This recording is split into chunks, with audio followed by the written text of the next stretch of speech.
आइए स्टूडेंट, आज हम स्टार्ट करते हैं एक नया टॉपिक जिसका नाम क्या है, अकाउंट्स फ्रॉम इनकम्प्लीट रिकॉर्ड्स। बेटे बड़े ध्यान से सुनो, इसके नाम से ही समझ में आ रहा है कि जो आपके पास रिकॉर्ड्स हैं वो कैसे हैं, इनकम्प्लीट हैं, वो आपके पास गिवन नहीं है। इनकम्प्लीट को ज़्यादातर सिंगल एंट्री भी बोला जाता है।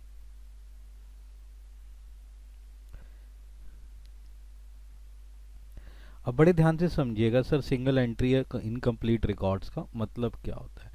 इसका मतलब होता है आप जो भी ट्रांजैक्शंस करते थे उनको जो रिकॉर्ड करते थे, उनको रिकॉर्ड करते वक्त आप क्या करते थे, डबल एंट्री का जो सिस्टम होता है उस सिस्टम को आप यूज नहीं करते थे।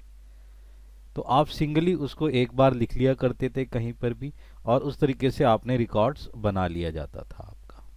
जैसे किसी ने आपको पैसे दिए तो आपकी एंट्री पास आउट होनी चाहिए डेबिट टू क्रेडिट, बट आप ऐसा कोई डेबिट क्रेडिट कुछ नहीं करते थे, सिंपल एक चीज़ को रिकॉर्ड कर देते कि राम से या इस आदमी से मुझे पैसा मिला। बात समझ में आ गई।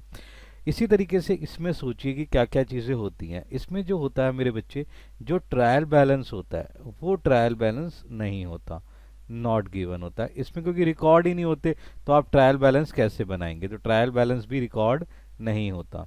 तो ये जो बनाया जाता है इनकम्प्लीट रिकॉर्ड्स में, मेन दो ही चीज़ें होती है मेरे बेटे। एक तो कैश बुक, जो कैश बुक पर रिकॉर्ड किया जाता है, और दूसरा बेटे एक चीज़ क्या होती है आपके पास, पर्सनल अकाउंट। ये दो ही चीज़ों पर इसको रिकॉर्ड करके इस इनकम्प्लीट रिकॉर्ड को तैयार किया जाता है। अब इनकम्प्लीट रिकॉर्ड से हमें क्या निकालना होता है, हमें निकालना होता है प्रॉफिट। अब हमें प्रॉफिट कैलकुलेट करना है। हम ये सीख चुके हैं कि जो प्रॉफिट हम कैलकुलेट करते थे उसके लिए हम प्रॉफिट एंड लॉस अकाउंट बनाते थे। अब जो प्रॉफिट एंड लॉस अकाउंट आपका बनता था वो किस लिए बनता था, वो बनता था प्रॉफिट को कैलकुलेट करने के लिए, कि उसके अंदर ट्रायल बैलेंस की वैल्यूज गिवन होती थी, तभी तो आप प्रॉफिट एंड लॉस अकाउंट बना पाते थे। बट हमने क्या करना है कि विदाउट ट्रायल बैलेंस आपने प्रॉफिट को कैलकुलेट करना है। सर बिना ट्रायल बैलेंस के प्रॉफिट को कैलकुलेट करना है? हाँ मेरे बच्चे, जब इस तरीके से कोई चीज़ दे रखी होती है तो हमें उसे कैलकुलेट करना है, यानी कि प्रॉफिट को कैलकुलेट करना है with the help of profit and loss account.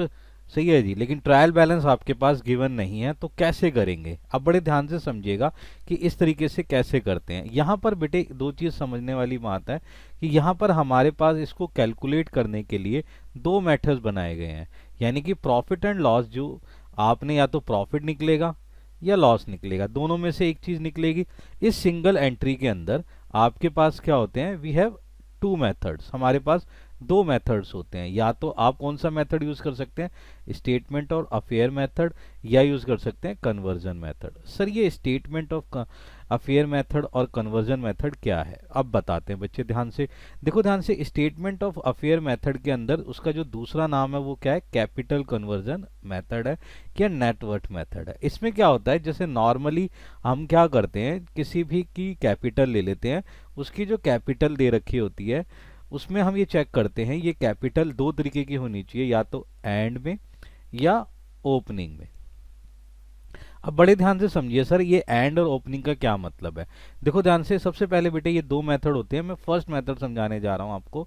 इस फर्स्ट मेथड का नाम क्या है, स्टेटमेंट ऑफ अफेयर मेथड और कन्वर्जन मेथड। इसमें बड़े ध्यान से समझिएगा, ये कैपिटल कन्वर्जन मेथड में किस तरीके से कैलकुलेट किया जाता है। मान के चलो मिस्टर राम थे, उस राम जी के पास जो था, कितना पैसा था, उसके पास 1 लाख रुपए था। ठीक है, उसने क्या करा, इस पैसे को कहीं लगाया बिजनेस में, और बिजनेस में लगाने के बाद उसको कुछ जरूरत पड़ी कि कुछ पैसा और लगाना चाहिए। उसने क्या करा, कुछ पैसा और लगाया। वो पैसा जो था, उसने पैसा लगाया 50,000 रुपीज। ये उसने एक्स्ट्रा पैसा लगा दिया बेटा। यहाँ समझिए, पहले उसने 1 लाख रुपए इंट्रोड्यूस करे, देन 50,000 और इंट्रोड्यूस कर दिए। नाउ अब उसको क्या हुआ, घर पे कुछ जरूरत थी, उसने पर्सनल यूज के लिए क्या करा कि 25,000 रुपीज विदड्रॉ कर लिया। ये उसने विदड्रॉ कर लिया बेटे, ये ड्रॉ कर लिया। अब बड़े ध्यान से समझो, इतना उसने पैसा करा और ये चीज विदड्रॉ कर लिया। अब उसके पास अगर ये कैपिटल लास्ट में चेक की गई तो हमने देखा कि 1 साल बाद उसके पास अब जो कैपिटल थी वो कैपिटल थी 3 लाख रुपए। बात समझिएगा ध्यान से। उसने एक व्यवसाय में या एक बिजनेस के अंदर कितना पैसा लगाया था मेरे बेटे? उसने लगाया था 1 लाख रुपए। अब 50,000 रुपये उसने एक्स्ट्रा पैसा लगा दिया था, ये एक्स्ट्रा हो गया था, उसने एक्स्ट्रा लगाया था। अब उसके पास कितना पैसा उसने निकाल लिया था? उसने निकाल दिया 25,000 रुपये। अब उसके पास कितना पैसा बचा है मेरे बेटे? उसके बाद लास्ट में जो उसकी कैपिटल बची, वो कैपिटल कितनी बची मेरे बेटे? वो कैपिटल बची 3 लाख रुपए। तो बेटे ध्यान से सुनो कि इस तरीके की इंफॉर्मेशन अगर आपको गिवन है, अब इससे कोई पूछे कि आपको बताओ कि उसको उसकी जो वर्थ थी वो इंक्रीज हुई या नहीं हुई, तो देखो 1 लाख से है। अब बड़े ध्यान से सुनो, उसके पास 1 लाख रुपए थे, उसने 50,000 रुपये और इंट्रोड्यूस करे, यानी कि उसने कितना पैसा लगाया? उसने पैसा लगाया 1.5 लाख रुपए। क्लियर हो गया? इसमें से उसने 25,000 रुपये क्या करे? विड्रॉ कर लिए। तो उसके पास कितना पैसा आ गया? 1,25,000 रुपये। यानी कि लास्ट में उसके पास 1,25,000 रुपये होने चाहिए थे ना, बट वो 1,25,000 कन्वर्ट हो चुके हैं कितने में? 3 लाख रुपए में। इसका मतलब सर वो 3 लाख रुपए उसकी लास्ट में और 1,25,000 रुपये उसका होना चाहिए था। तो उसने कम से कम क्या करा बेटे कि आपके पास 1,75,000 रुपये का उसने क्या कर लिया?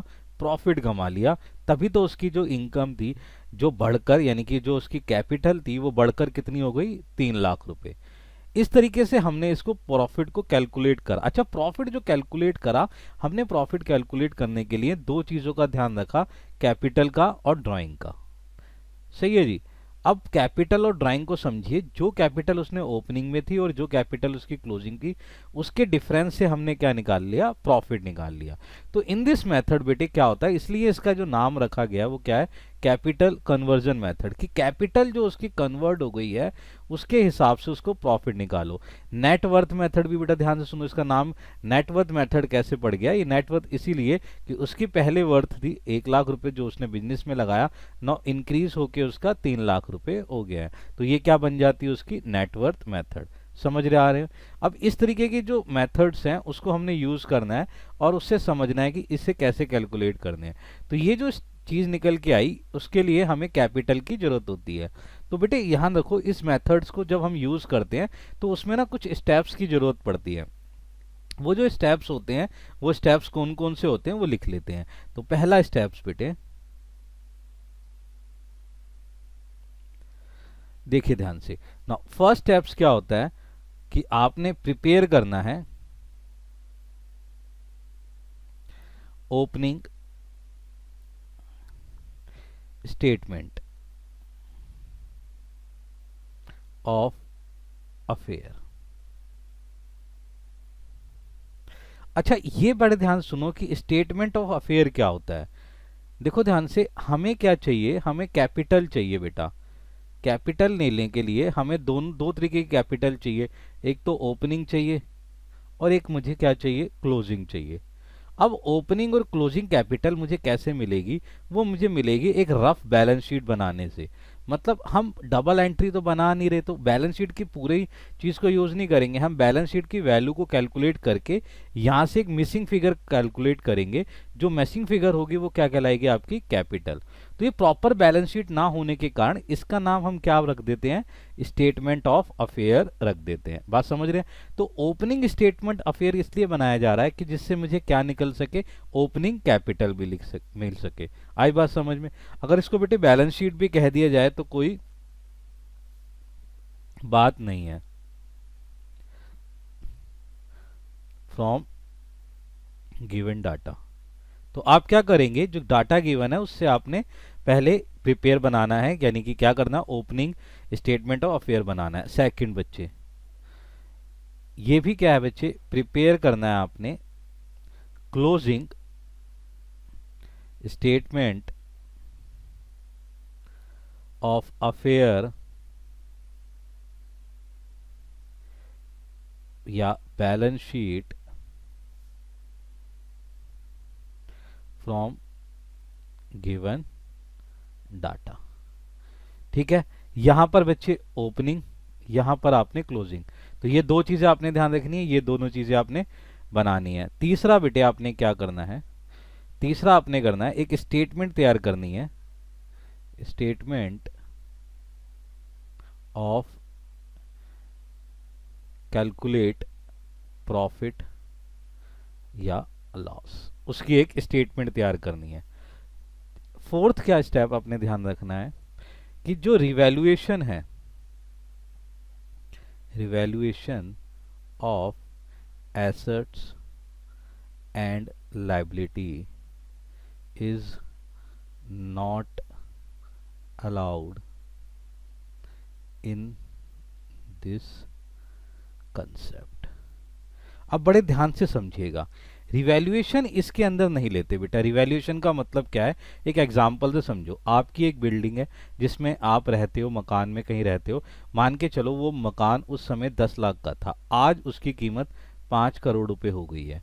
तो मेरे बेटे एक बात बताओ ना, उसकी वैल्यू बढ़ने से क्या आपका प्रॉफिट या इनकम बढ़ गई? क्या नहीं बढ़ी ना, वो कैश में तो कन्वर्ट हुई है। तो रिवैल्यूएशन को आपने ध्यान रखना है, इसमें ऐड नहीं करना है। Revaluation is not a your profit. Understand कर पा रहे हैं? इन चार चीजों को आपने स्टेप्स पे ध्यान रखना है और एक एक चीज को समझते हैं अब इस तरीके से। सबसे पहले बेटा देखो, आपने कैलकुलेशन करते वक्त प्रॉफिट को कैलकुलेट करना है, तो स्टेटमेंट ऑफ अफेयर किस तरीके से प्रिपेयर करते हैं, तो ध्यान से समझिएगा। ये ध्यान से सुनिए, ये फॉर्मेट होता है स्टेटमेंट ऑफ फेयर का। देखिए ध्यान से, अगर ये देखेंगे तो पूरी की पूरी नॉर्मल बैलेंस शीट की तरह होगी। जितनी भी एसेट साइड में आपको चीज़ें दे रखी हैं वो सारी चीज़ें आपने एसेट्स में लिख लेनी है। Cash, bank, debtor, plant, furniture, land and building, bill receivable, closing stock, जो भी वैल्यूज आपको गिवन है वो आपने यहाँ फिलअप कर लेना है। उसी तरीके से आपने बेटे लायबिलिटी साइड पर सारी वैल्यूज पुटअप कर लेनी है। लेकिन जब आप क्या करेंगे, कैलकुलेट करना स्टार्ट करेंगे, तो यहाँ पर आपका बैलेंस इक्वल नहीं आएगा। आपने क्या करना है, यहाँ एक बैलेंसिंग फिगर को कैलकुलेट करना है। This is the balancing figure. ये बैलेंसिंग फिगर आपकी क्या कहलाएगी मेरे बच्चे? कैपिटल कहलाएगी। अगर आप ये स्टेटमेंट ऑफ अफेयर ओपनिंग के लिए बना रहे हैं तो ये क्या बनेगा? Opening capital. अगर ये क्लोजिंग बना रहे हैं तो ये क्या बनेगा? क्लोजिंग। समझ रहे हैं मेरी बात बच्चे? यानी कि ये 31 मार्च दे रखा है, अगर 2007 का है तो ये ओपनिंग हो गया, 2008 का है तो ये क्या हो जाएगा? आपका क्लोजिंग। तो ये ध्यान रखना है, आपने यहां से इस फॉर्मेट से आपने क्या करना है, ओपनिंग और क्लोजिंग कैपिटल को कैलकुलेट करना है। तो सबसे पहले ये स्टेटमेंट, तो हमारे पास स्टेप्स में ये क्लियर हो गए हैं दोनों कि हमने स्टेप्स से ये दोनों चीजें निकालनी है, ओपनिंग और क्लोजिंग। नाउ नेक्स्ट चीज क्या है आपके पास कि आपने कैलकुलेट करना है प्रॉफिट। उसके लिए स्टेटमेंट क्या होता है? देखो बेटे, उसके लिए स्टेटमेंट क्या होती है कि सबसे पहले आपने क्या लिखना है? Capital at the end. जो आपको गिवन होगी या आपको स्टेटमेंट ऑफ अफेयर से निकालनी है वो वैल्यू लिखनी है आपको।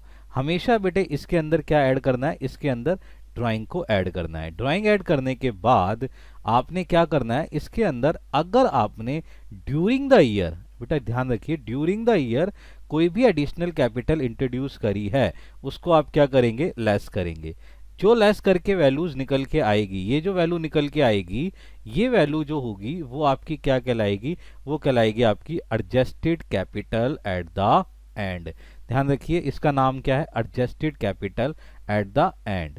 अब इसके अंदर से आपने क्या करना है, ये कैपिटल इन द बिगिनिंग ये माइनस करनी है। बच्चे ये कैपिटल इन द बिगिनिंग क्या होगी? या तो ये पेपर में बेटे क्वेश्चन में गिवन होगी या आप स्टेटमेंट ऑफ अफेयर से, सही है, स्टेटमेंट ऑफ अफेयर से इसको कैलकुलेट कर लेंगे। तो ध्यान रखिएगा, कैपिटल एट द एंड ये भी या तो गिवन होगा या आपने क्या करना है, स्टेटमेंट ऑफ अफेयर से इसको कैलकुलेट कर लेना है। बड़े ध्यान से समझिएगा, या तो स्टेटमेंट से निकाल लो इसको या आप क्या करो, इस तरीके से इसमें गिवन होगी तो वैल्यू को पुटअप कर लेना। यहां से आप जैसे ही ये बिगिनिंग इन द कैपिटल वाला चीज माइनस करेंगे तो आपके पास आंसर आके आएगा। अगर ये आंसर आपका पॉजिटिव आता है बच्चे, अगर आंसर क्या आता है? पॉजिटिव आता है, तो ये आपका क्या कहलाएगा बच्चे? प्रॉफिट कहलाएगा। अगर आंसर आपका क्या आता है मेरे बच्चे? नेगेटिव आता है, तो ये आपका क्या कहलाएगा? लॉस कहलाएगा। बात समझ रहे हैं? तो इन स्टेप्स को आपने ध्यान रखना है कि इन स्टेप्स के बिहाफ पर ये सारी चीजें कैलकुलेट करनी होती है। और ये आपका फर्स्ट मेथड कहलाता है, जिस मेथड का नाम क्या है? ये मेथड है स्टेटमेंट ऑफ अफेयर। इस मेथड से हमने क्या करना है? कैलकुलेट करना है। क्या कैलकुलेट करना है? प्रॉफिट और लॉस। या तो प्रॉफिट होगा या लॉस होगा, उससे हमें ये कैलकुलेट करना होता है। सही है? समझिए बेटा ध्यान से।